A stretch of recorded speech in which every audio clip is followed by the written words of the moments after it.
बिस्मिल्लाहिर्रहमानिर्रहीम। अस्सलाम वालेकुम फ्रेंड्स, यूरोप इन्फो चैनल में मैं आप सबको खुश आमदीद कहती हूँ। उम्मीद करती हूँ आप सब बिल्कुल ठीक होंगे।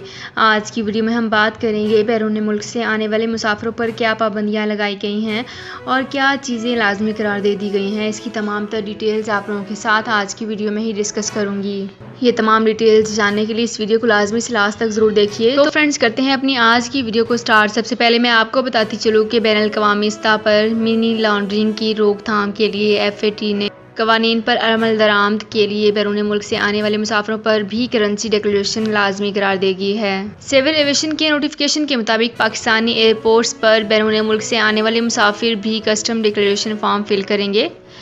पाकिस्तान आने वाली फ़्लाइट के दौरान फ़िज़ाई मेज़बान मुसाफिरों को करेंसी व कस्टम डिक्लेरेशन फॉर्म पूरा करने का ऐलान करेंगे। बहुत ही इंपॉर्टेंट पॉइंट भी शेयर करना चाहूँगी कि बैनुल-अक़वामी मुसाफिरों की आमद पर कस्टम्स काउंटर पर डिक्लेरेशन की तफसील इमिग्रेशन के काम फ्राहम करना होंगी। इस सिलसिले में सऊदी कस्टम्स को तमाम इंटरनेशनल एयरपोर्ट्स पर अमला मुतय्यन करने की हिदायत जारी कर दी गई है। तो फ्रेंड्स, ये थी मेरी आज की वीडियो। होप आपको ये वीडियो पसंद आई होगी। अगर आपको ये वीडियो पसंद आई है तो हमारे चैनल को सब्सक्राइब, लाइक एंड शेयर कर लीजिए।